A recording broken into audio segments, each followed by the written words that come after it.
Welcome to Easy Deep Thoughts. Holy cow, this is gonna be an awesome episode. Unique situation. I am visiting a friend here at the hospital. He is going to introduce himself here in a second. Oh my gosh, gotta get the camera angle all figured out. Perfect. This is unique. This is going to be an awesome episode. I'm first going to start off with introduction for myself. Then I'm going to ask Ben to introduce himself. I keep twisting the camera.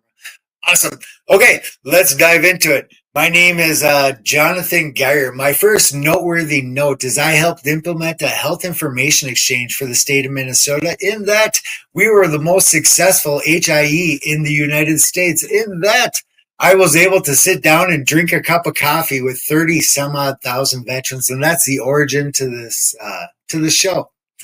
Perfect. All right. Second noteworthy note is I coach a boxing class, and we're coming up on 1.4 million views. People from around the world are watching our class. Awesome. Ben, you're up. What do I say? That's amazing, Jonathan, really. And I appreciate your friendship, and I reached out to you because of your success. And I'm driven by men like you because that's what drives me to be better. My name is Benjamin Friedland. I would like to introduce myself first as a father, as a husband, as a homeowner, and a business owner. I'm an ex-con, and although I did time in prison for a nonviolent marijuana offense, I don't want that to define my life. Although in many ways now it does, is because I am a influential law enforcement consultant and influencer. You can find me on LinkedIn just using my name, Benjamin Friedland, and I consult with law enforcement.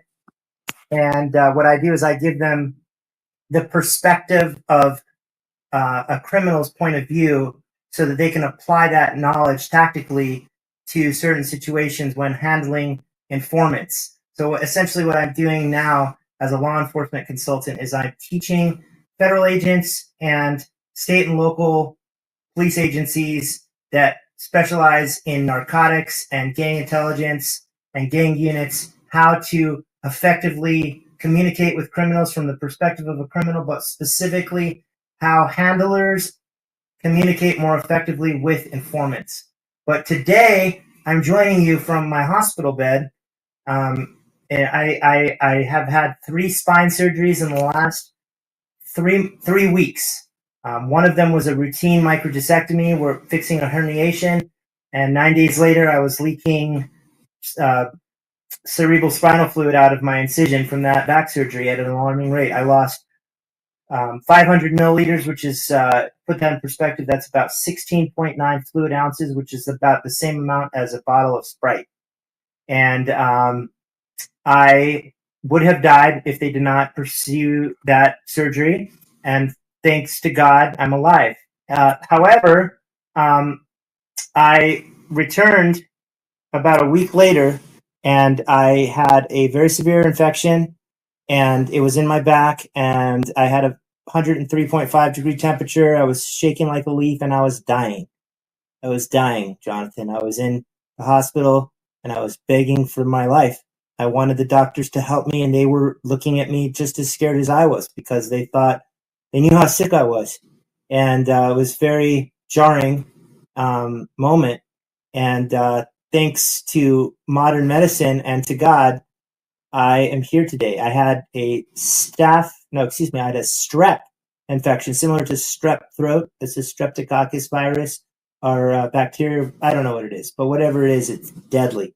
And I came hours from death. I had a near-death experience. My body was going into septic shock. And if I had not had the procedure that I had on Wednesday night, I would not be here talking to you. I wouldn't even be here on Thursday morning. So I'm sitting in this hospital bed. I've been here in the hospital now for 2 emergency surgeries for a total of 12 days. And I've been here since Wednesday. Today's, what is today? Today's Sunday. And last Thursday was Thanksgiving. That was the first day I had post-op. And I was thankful, as I am today, to be alive so that I could speak about my experience and the determination and will that I have for being the solitary perseverance which I have, which I wear on my sleeve. I have a tattoo that I got in prison because I did so much time. in solitary, and it says solitary perseverance, and that's because I want to talk about how individuals can overcome the most adverse, the highest degree of adversity, and for me, it was solitary confinement. That was at once the biggest adversity I've ever been through. Prison and solitary confinement. That defined my post-traumatic stress disorder upon my release. And now I want to talk about with you my near-death experience and how, I can't get out of bed right now and I can't really walk without assistance, but I'm determined to move forward and have a warrior mentality and persevere through this tremendous hardship to relearn to walk and to hold my infant daughter once again. So that was a lot to say in one little introduction, but I think that will probably be the theme of what we talk about. Near-death experiences are jarring moments that put things into perspective, and they are something obviously that I don't want anyone here listening to experience. But if you do, and if you've had that, let's talk about how we can move forward, and let's apply this conversation to other elements within life. So thank you, Jonathan, for having me on this podcast, and I really look forward to this conversation. The show is Easy Deep Thoughts, right? And this is a slight deviation, but I think it's still appropriate. You mentioned, I don't remember how you said it, but like dying in the doctors. I don't know, slap whatever label you want onto that specific moment where, we've, I don't share a lot of stuff publicly, but you and I have talked. I've had some moments. Your description here just got to me, but some moments where I thought I was going to die and there was nothing I could do about it. Like, in a hospital, right? Like, this is what it was like for me. And it was cold. Like, I felt the cold coming through me. Like, I was shivering. I don't mean to interrupt you, but I was shivering like to death, basically. You can feel that. It's very real, Jonathan. That cold that you're talking about, it is so terrifying. I'm getting goosebumps now. I got goosebumps when you talked about it. No, and actually, I get very emotional now, because I'm putting into perspective. I'm sorry to cut you off. No, this is the show. Keep it going.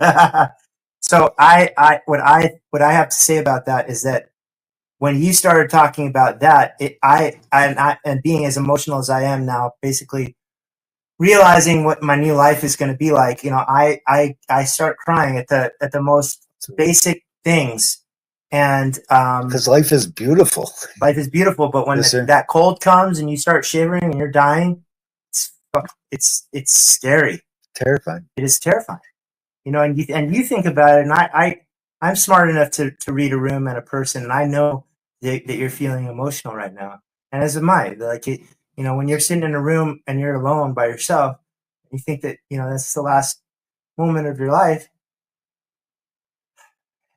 It's, you really just start thinking about the most important things. For me, it was my daughter and my wife and my family. I was very concerned about them. I actually wrote my will that night. Yeah, I didn't think I was waking up. I said goodbye to all my daughters. We had that conversation.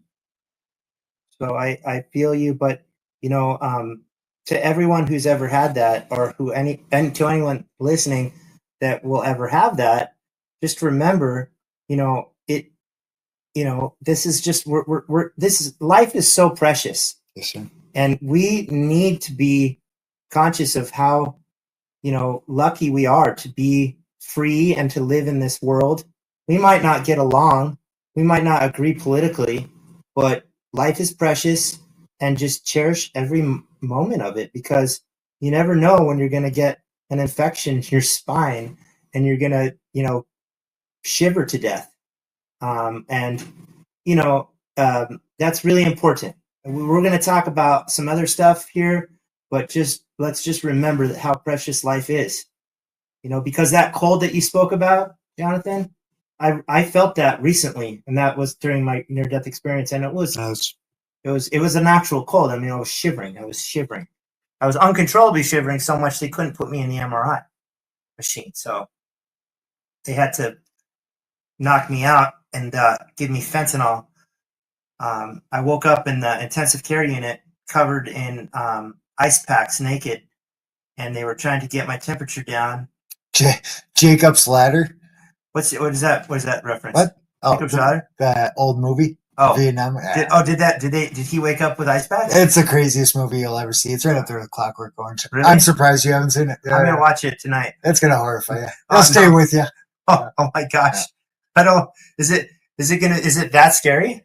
It's not scary. It's like weird. trippy. Yeah. Okay, I like Clockwork Orange. It's like a really. It's very similar to wacky Clockwork Orange. movie. Yeah. Well, anyways, I didn't mean to cut you off. No. I don't remember what I was saying. Yeah. So perseverance. Let's recenter on that. Well, actually, introduce yourself a little bit more. Share some of the cooler stories. Like come out of the gate with a bang. Talk about some of the noteworthy stuff that people will latch onto here. Well, I guess I can start off by saying that I'm the Coconut King. I didn't see that coming. Did I ever share that story with you, John? No, I have no idea what you're talking about. Okay, so in 2009 during the recession, I was looking for work. I actually worked for my father for a time. He lost his job at the same place that I worked at, and then I lost my job. It's a very difficult time in the economy, and I was trying to figure out what the heck am I going to do. And so I have a favorite band. Their name is Phish, Phish. Oh, I know. Good. Yeah. That's good that you know. I've been to over 200 shows now. Oh, really? Sweet. Yes. There's a community of vendors outside of the shows. That's like the Grateful Dead of our time. Correct. It is exactly the Grateful Dead. And as a matter of fact, the community of vendors outside of the Phish concerts, and now in contemporary times, Billy Strings and Widespread Panic, are remnants of the Grateful Dead had a street called Shakedown Street in front of their shows, and people would congregate there and sell everything from quesadillas to hacky sacks. Yeah, anything. Yeah, just like a lot of drugs are there. That's part of the scene, but mostly like people are there to like serve drinks and feed the people before they go into the show, and that's actually part of the show. So from like 3:00 to 7:30, Shakedown Street is booming, and there's tons of people there, and then they all go into the show and watch the show. Well, I knew that was going to happen, and I knew that people sold stuff there, so I went to the Chinese supermarket, and I found the best thing to sell, and I found the Thai coconut. I took all the Thai coconuts off the shelf, put them in a shopping cart, scared the hell out of the Chinese lady that was checking me out because I had a cart full of like 60 coconuts. Who needs this many coconuts? Yeah. Up to no good. Yeah, you'll see. And I took it to the Shoreline Amphitheater in California, near San Francisco, and I sold all 60 coconuts, and I bought an ounce of weed and a ticket into the show. I had $100, and I said, you know what? I'm going to do this again because that's what I want to do. So I did it again, and I did it again, and before you knew it, I was selling coconuts full time at music festivals across the country, and I did that for several years. And I wielded my machete in large crowds, and I cut coconuts, and I put a shot of rum in a straw with some ice, and I was the Coconut King. I've probably sold 30 to 40,000 coconut cocktails over the last 15 years. And so, yeah, I'm the Coconut King. I have that tattooed across my stomach, which I'm wearing this hospital gown now. I can barely move, so I'm not going to reveal that. But, I've done a lot of other things too. That kind of scene sort of led me to drug trafficking. And I naturally, where do you go from coconuts? Yeah, the natural progression of selling coconuts is marijuana drug trafficking. That's FYI. It only makes sense. It only makes sense. Yes. I was coconuts gateway drug. Yeah, which actually, as we talked about, also led to pornography. I was in the pornography industry. So if you didn't know this, if you start selling coconuts, you might become a drug trafficker and then work in porn. They go hand in hand. They go hand in hand. Yeah. But so anyways, one's a major, one's a minor. So I did that, and I was very successful as a drug trafficker. I was moving hundreds of pounds of marijuana at a time from California to Pennsylvania. I was working for a drug trafficking organization. I was ruthless in my tactics. I was violent. I was aggressive. But in order to fill that kind of role, I had to be. If you want to be a drug trafficker, you can't be weak. It's just the way it goes. Yeah. It is what it is. Part of the job. It is part of the job. Yeah. So that's why I succeeded, was because of my personality and my reputation and the rapport that I built with my fellow criminals and fellow traffickers. And I was respected. To make a long story short, I was robbed at gunpoint 3 years into my trafficking, and I had a come to Jesus moment, quite literally. And I was staring down the barrel of a gun, and I got robbed for about 50 pounds in New York, and I decided that I was done. So I began cooperating with federal law enforcement, and I became a prolific cooperating witness, and I helped take down a very large drug trafficking organization with the United States Attorney's Office, the FBI, awesome, and the United States Postal Inspector Service. Awesome. And when I was done with that, I had exposure in the case, and I was going to do time. So I actually was so good at what I did, I became a professional informant, which, if you don't know what that means, I was paid by the federal agencies that I worked for, which specifically in this case was the ATF in the San Francisco field office. And I was helping them develop leads from the streets of San Francisco, specifically the Tenderloin, where my goal was to find the pipeline towards guns and heroin. And I helped do that pretty prolifically. And so I was a professional informant. I actually ended up doing time. I had a reduced sentence because of my cooperation. For a time, I was a protected government witness, which is the only thing I'm allowed to say about that. So I basically can't say anything more. You can sort of read between the lines if you want to know what that means.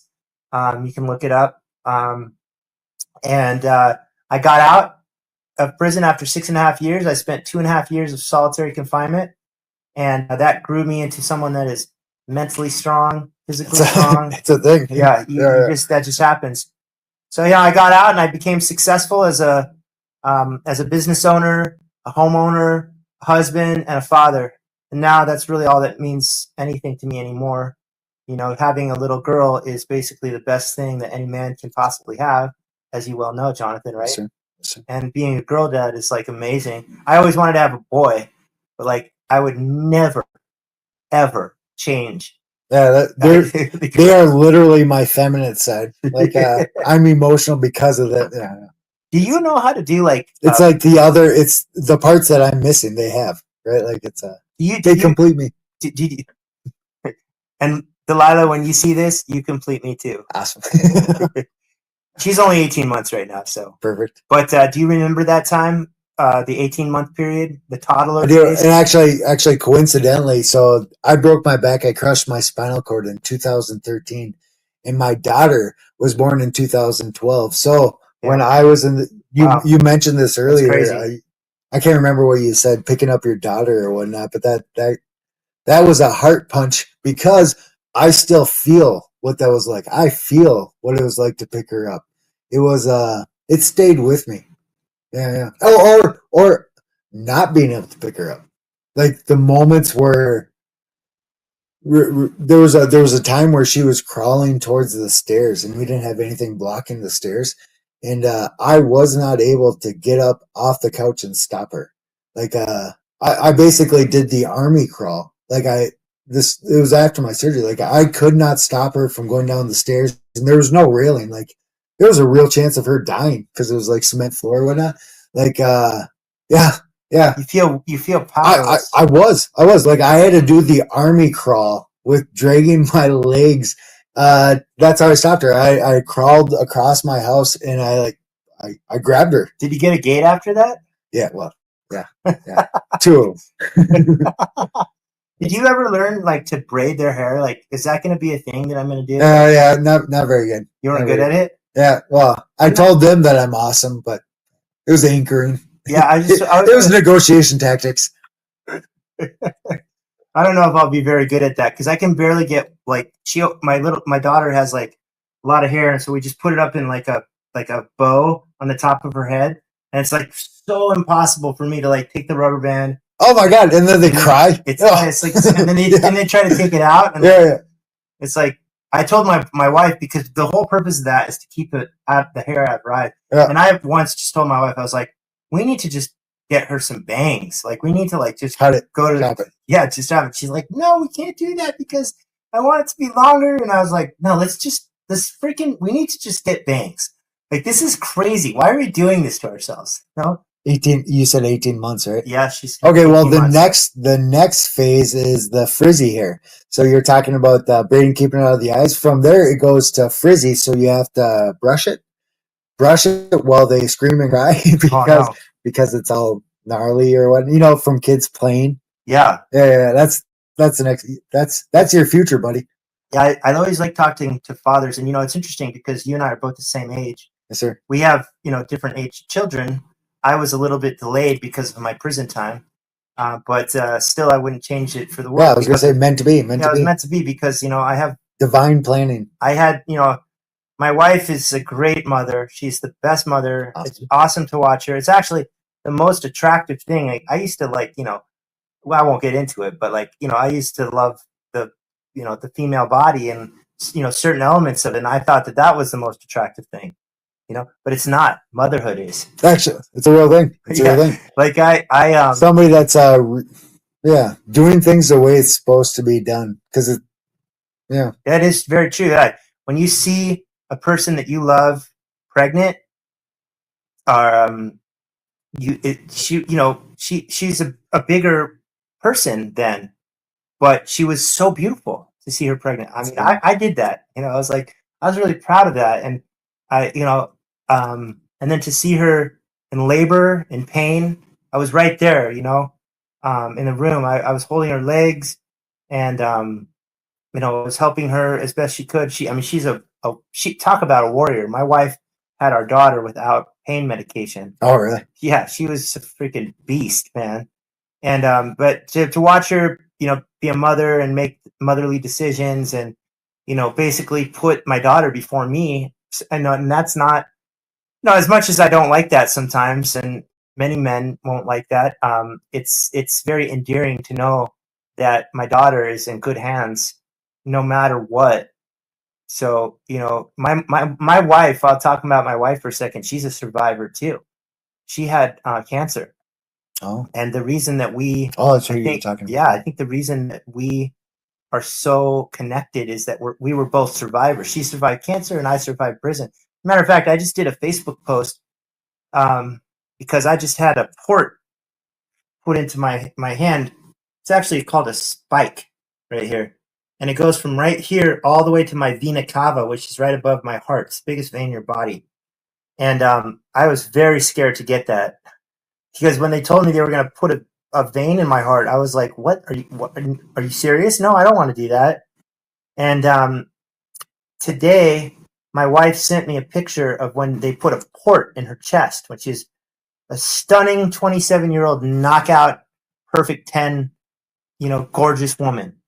And she had this, she was at the doctor and she got a port put in, and she sent it to me, and everything makes me cry right now, but that was I reminded me of why I love my wife so much, because people who have to endure hardship like we have, Jonathan, with your crushed spine and but now I also have this near-death experience, and that is going to make me and my wife stronger with our love and our appreciation for one another, because we've both been through that. And that's really important to talk about and know about. If you're going through something that's difficult, guess what? What's it going to do, Jonathan? Is it going to make you stronger or weaker? Oh, this is easy, deep thoughts. So I'm going to skew towards the deep side, and this ties into our conversation just a moment ago. You guys can't see it, but Ben's dad's on a couch, right? We were just talking about this. So, yeah, it's kind of like the glass half full, half empty. That's a perspective thing, right? Like, it could be, the cheesy thing is hard things make you stronger. we're going deep here, so this is a deviation or whatnot. But mm, maybe I should just skip over that. Well, whatever, because if it's too complicated, if too many things go on, yeah, I'm just gonna end that thought. I'll make it easy. Yeah. It makes you stronger. I like it. I like it. I like it. Ooh, that's good. Where'd that come from? Jonathan is very, you're a very smart man, and sometimes you stop talking because I know you're thinking. Yes, sir. And I admire that about you. But I'm going to answer the question. I'm going to say the question again. When you're going through hardship, if you're going through hardship right now, and you're listening to this podcast, and you're watching this video, and you're going through some of the hardest things that you think, because pretty much all the time people are always going through things that are hard. But guess what? It's going to make you stronger. If you're going through something hard right now, you're going to go through it. It's going to be hard, and it might really suck, and you might almost die. But when you're done with that, you're going to be a much stronger man or woman. And that's a fact. I think about this. I'm a visual thinker, and I picture veal. Is veal lamb? I don't know. Is it? That's right. Dad. My dad is an expert of this. Dad, what is veal? What's veal? So veal is where they keep it's lamb, right? It's a young lamb, and they keep it isolated, protected, and that's how they keep it soft or whatnot. Okay, well, that's my association with an easy life. You become veal, and veal are weak. They're because they were isolated from all the hardships that normal life would. Yeah, normal. It's not a good thing. Like staying in kindergarten for your entire life, like it would be easy, but it's not a good thing. The resistance is part of it. Switching metaphors to cars, you have the back pressure. Like your entire engine works because of the back pressure, not the lack of. That is a really interesting and bizarre metaphor. Awesome. Yeah, that was awesome. Because it's interesting because a lamb never becomes an adult and it hasn't gone through the hardships of life. So it's like innocent, and a lamb, would never be able to have known true adversity and go through, difficult times to build itself into a strong, sinewy adult lamb. It's weak. I mean, weak and frail. Yeah. Sheep. Well, just being isolated like that, like not having those troubles, not having those tribulations, it makes you weak and frail. Which was veal, my description that's what I'm talking about for veal, because veal is. That's what I meant. Yeah. Veal. I'm sorry, I have a little bit of brain fog. I'm on a lot of drug medications. If anything, it's made this conversation better. I have to be realistic here. You see me in the background here. I haven't moved. That's because I can't get out of bed without assistance. And this has been, this interview is not over quite yet. It almost is, but it's brought me happiness because it's going to go another 3 hours. You might want to take a seat, maybe lay down. I can. I have these buttons here, but nice. Yeah. But I just want this. I want this podcast. I think we've already said enough about our lives, so that that people, when they listen to this, they know. Because guess what, Jonathan, how you are a successful man right now. Yes, sir. You live in Sartell, which is a beautiful neighborhood, in central Minnesota, with good school districts and nice places. It's a place that I would aspire to live. I live in St. Cloud, and I'm a homeowner, but I want to live in Sartell, like Jonathan. And what I'm trying to say is that, we've been through hardship, the two of us, and very similar hardship, by the way. Yeah, what's the odds? I was a lost sheep until I met this guy. I called you yesterday, and I said, you know what, we need to do this podcast because I need to take this terrible, horrific, scary experience and turn it into a positive light for the people that listen. And the main theme of this is that you need to try to overcome adversity. I did 2.5 years in solitary confinement. I nearly died, and I'm literally sitting in my deathbed right now. This is where I should have died, but I'm not. I'm here to say that you can still be successful, like Jonathan. And I'm I consider myself to be successful. I'm a homeowner, I'm a husband, I'm a father, and I travel a lot, and I will travel more, and I will have a nicer home, and I will be more successful, and maybe God willing, I'll have another child, and I'll have a stronger marriage, and that's not because I was walking through light fluffy snow with all my weather gear on. I wasn't doing something because it was fun. I was doing something because it was hard, and that's what made me more determined. You know, I'm going to ask this question specifically for my audience or whatnot. Law enforcement, military is 90% of my LinkedIn connections. If you're willing to go just a little bit later here, I'd like to explore. Well, feel free to check me on this one, but I want to explore your what you do to help law enforcement, because it's superhero work. Like in my mind, that's what it is. When I coach my boxers, I tell them boxing's dumb.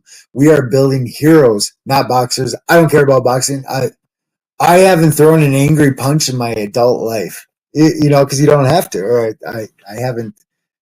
So you would like to know about I'm intimidated enough. People just leave me alone, right? Like, and I'm sure it's the same way for you. Yeah. So you want to know about what I do with law enforcement specifically? If that's the question. Yeah. Because when we first met, what was it, a month ago, 2 months ago, or not? We were talking. Was it fentanyl? Yes. So it's interesting because I was actually on fentanyl for 2 days. Yeah, I heard 2 you days. say. I thought that was out. I didn't know that was a thing until you said it. Yeah. What I told you, I'm pretty sure, because I can tell you now, my whole goal with being a consultant for law enforcement is to eradicate or at least stymie the epidemic of fentanyl in this country. That's totally what I was talking about. And what's interesting is that I have a different perspective on fentanyl now because it helped me with my pain, and it was literally the only medication application that curtailed the severe pain that I was in for maybe like 3 days. I didn't know it was a thing. I thought it was just a drug. Yeah, just bad. Well, crack. yeah. Crack doesn't have a medical use. No, it does not. Yeah. They're not going to give you crack if you have severe pain, but they will give you fentanyl, and you have, it's a medically applicated thing, and people abuse it, and that's, they abuse oxycodone, they abuse everything. Cocaine was once, and it still has a medical application for eyes and nose, but mouthwash. You can't. Fentanyl is a horrible thing, and it's not a horrible thing. Fentanyl abuse is a horrible thing, and it's killing people left and right in our society. And it's there's hundreds of thousands of people that die every year because of opioid overdoses, and the majority of them are because of fentanyl. And my uncle Ken, a very wise man, Ken Friedland, who's a doctor of psychology at the Washington University School of Medicine and the psychiatry department, he once told me, he said, heroin can kill you, but fentanyl will kill you.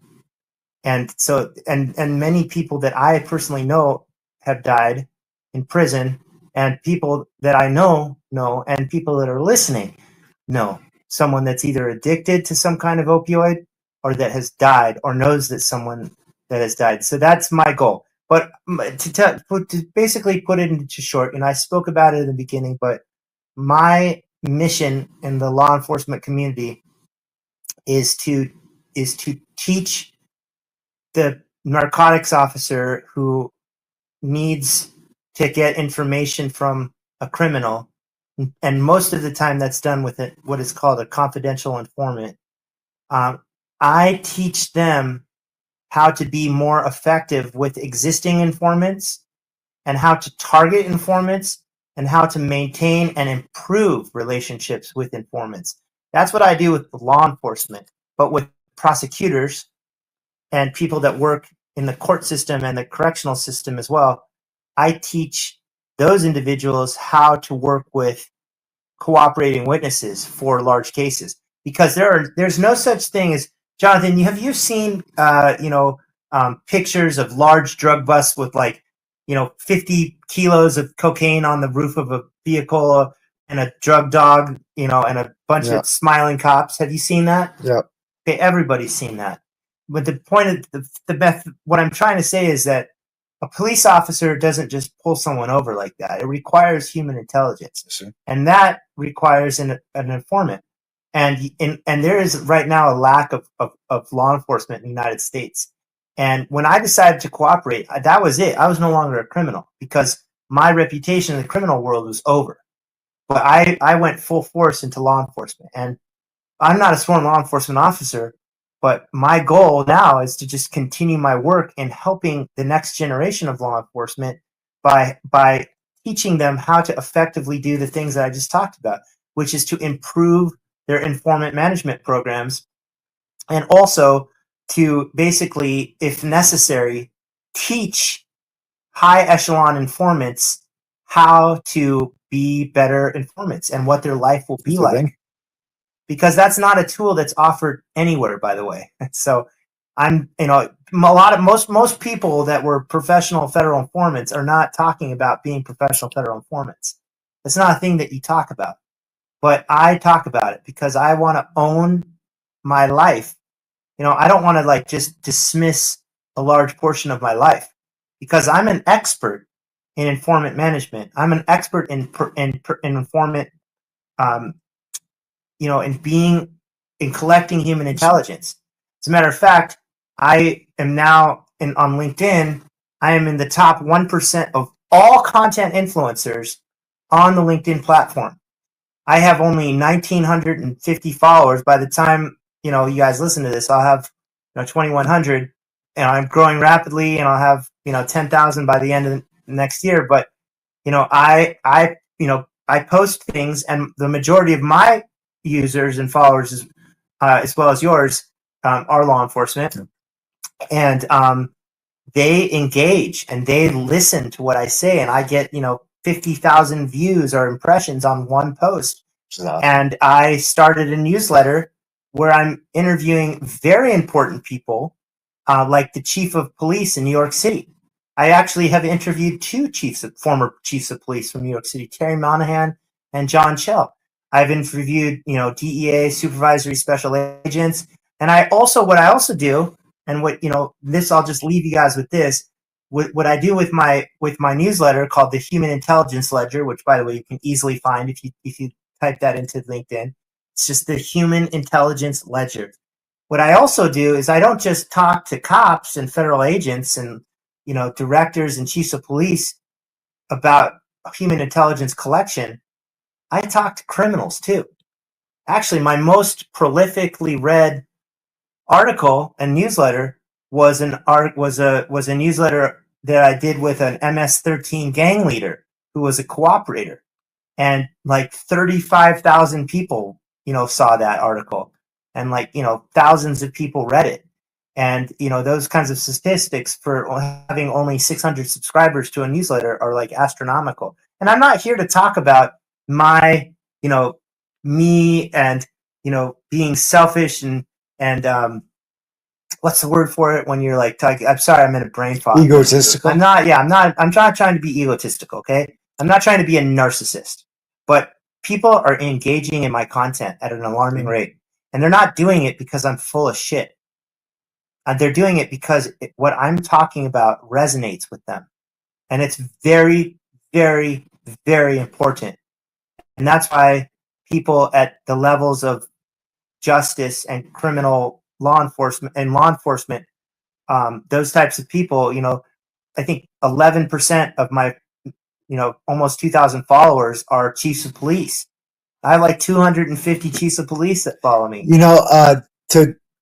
I apologize. I'm going to jump in there. No, go ahead. Look, this is a rabbit hole too. This is a deep topic worth talking about. Why wouldn't a chief of police know? Why wouldn't they be able to see from the perspective of a low-level criminal breaking into cars and stealing stereos? Why wouldn't somebody that's been trained in law, why wouldn't they be able to empathetically walk in the criminal's shoes if they've never done it themselves? Why would they need to talk to somebody like you? Why does that make a difference? And I'm setting you up here. Well, I mean, it's every single law enforcement officer, sworn law enforcement officer, or about to be sworn law enforcement officer is trained by someone with a badge on. Yeah. It's wrong. It's incorrect. You can't learn about everything from, Hey, if I read a book, can I do your next back surgery? Absolutely not. My surgeon already messed me up enough.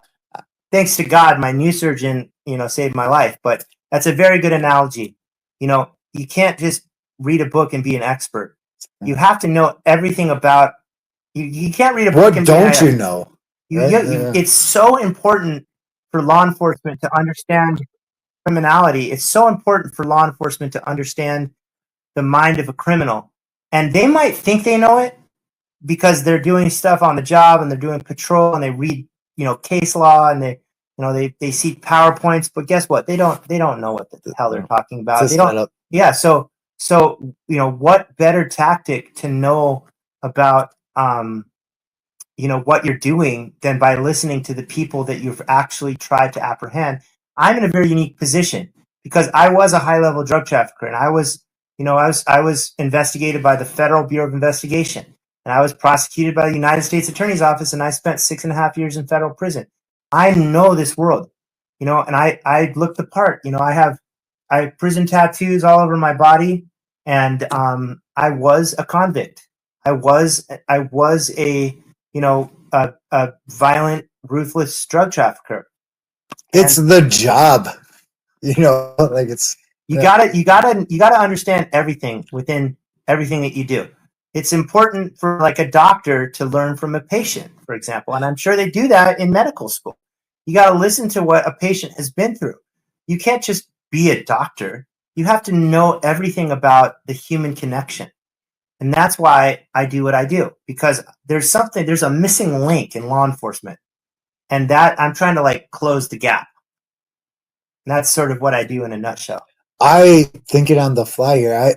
That gap will be forever. That's probably going to be perpetual, right? Because hopefully not, because it's an experience thing. We will forever have more police officers who will forever.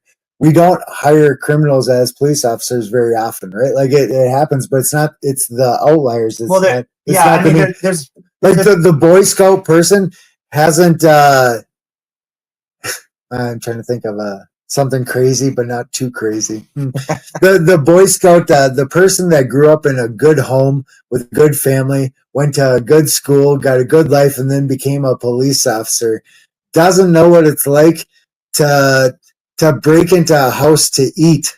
But guess what? Most law enforcement officers are this exact same Boy Scout that you just talked about. That's what I'm saying. Yeah, it's how would you know? How would you know that you don't know? Yeah, The answer is very simple. You don't know. Yeah, it's all assumptions. Yeah. So we need, this is what we're talking about. I think this is a big part of my following on LinkedIn too, because I know stuff that most of my audience does not. They haven't thought about it. It's very important to close the gap. I don't want to be on a solo mission. I want to have other people who have done the same thing as me come out and do this so that it can be a perpetual part of law enforcement training. Yes, sir. And I can't do this alone, and I won't be here forever. So I encourage anyone also that's listening not just to persevere through hardship, but if you've ever been in trouble, with the law enough, as I have, which is pretty extensive, so it's limited to a very few amount of people that are listening. But if you think about it, for me, helping others is the best therapy. It really is. And so, like divine purpose, it feels good. It does feel good. It feels excellent, and I get a lot of praise from the people that I used to hate. And I also stand in front of rooms of people that used to want to investigate me, but now they're my friends. I have a former DEA agent who just checked up on me last night, Michael Brown. I was on his podcast, The Opioid Matrix. And he has been praying for me. I have a whole bunch of people in this community. The law enforcement community is excellent. The chief of police and I, we used to go get coffee once a month. He helped me throughout the 5 years I was in the VA. Which one? Here in St. Cloud? Bob Ringstrom. I think he passed away now, but in Sartell. Yeah. Okay. Yeah. Oh, actually, I'm connected with the new chief. Oh, I forgot what his name is in Sartell, but yeah, we're connected too. I've been meaning to meet him. Talked to him twice, actually. Yeah, I just talked to him. Like You know, what's 2 weeks ago. interesting about him Yeah. is that he's also the chief of like the fire department. Did you know that? He's like the chief. I was aware, but I didn't know what I was looking at until you just said that.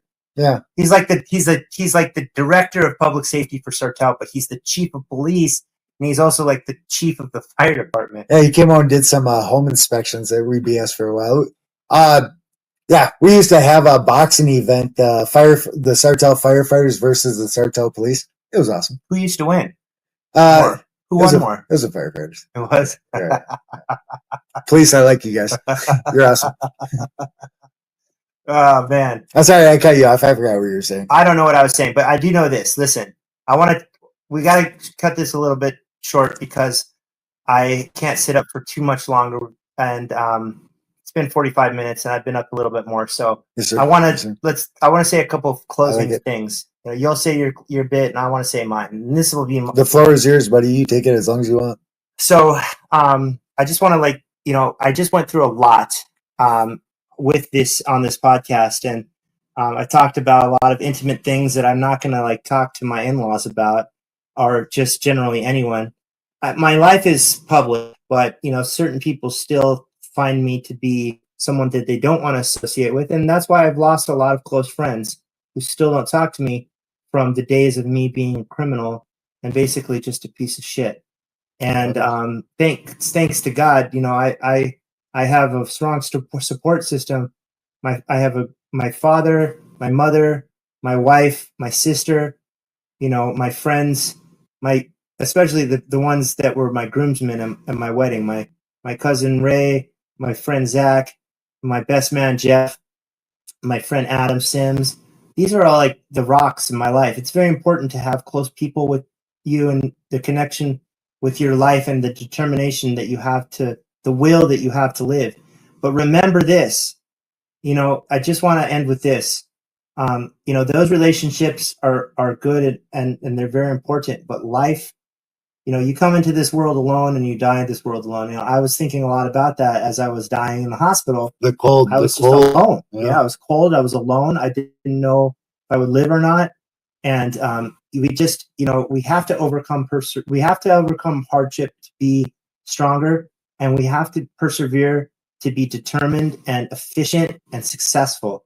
If you're going through something that's difficult now, figure a way out of it, because guess what?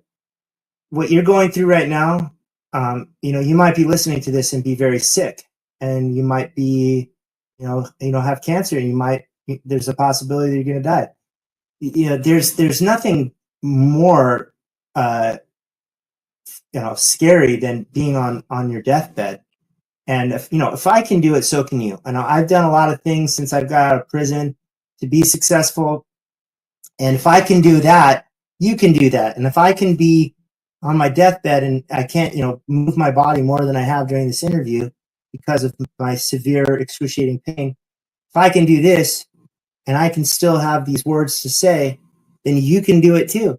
And it's a very, very important message, because I want everyone to know who's struggling that it can be so much worse. You can be on that deathbed and you can be dead and you cannot be here. I have a nurse coming in. Can you give us a second, please? Yep. Anyways, sorry. Good time. It adds to the mystique. It did. Yeah. It adds to the mystique. I have nurses coming in and out. That was actually just dining services. She's a sweetheart. She's going to let me know what I'm going to have for breakfast tomorrow. But Applesauce. yeah. I haven't been able to eat very much, Jonathan, because I've been, I say all these things, but emotions get to you. So, I've had depression. I cry a lot because I'm understanding my new reality. But guess what? I'm so incredibly determined to overcome this adversity, and I'm going to. And just like I did when I got out of prison, I'm gonna kick it. I'm gonna kick it right in the ass, and I'm gonna be able to be successful once again. And I'm gonna do that because I've gone through all this hardship. So I want everyone listening to remember that. I tell my boxers, head down, arms swinging, just run on in. No idea how it's gonna work out. Just fight. Yes, sir. Alrighty, that was a good ending. I'm going to ask you to do something very similar anyway. Why? Because it's just my thing. So, closing thought for tonight, and this is probably going to reiterate what you just said, but what would you like our audience to be thinking about tonight? 10 o'clock tonight when they're sitting in a chair all by themselves staring at the wall. What final thought, what concluding thought would you like them to have from this conversation? Gosh, that you just like hit me with like the deepest. It really is. Like, But that's the title of the This, show, right? yes, sir. The one thing.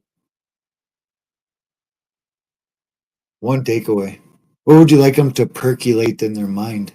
Fall asleep, to dream about tonight? Gosh, I don't even know what to say, but I'm leaning towards You're not giving up. triumph over adversity. Ooh, nice. Nice. You can always succeed even in the darkest, hour. So I want you to remember that. I want you to remember that, you, no matter how hard it is, there's always an exit, and it might make you stronger. That's a longer answer than I think you might have wanted, but I think maybe that right there. That's awesome. Well, we're not going to top that. If somebody had a microphone, it's appropriate to drop it right now. Yeah. Awesome. Thank you all. I'm going to keep my voice lower than I normally do because we're in a hospital. God bless you all. Join us again. Thank you. What an awesome conversation, Ben. Thank you, Jonathan, for having me. I appreciate it. Yes, sir. Thank you all.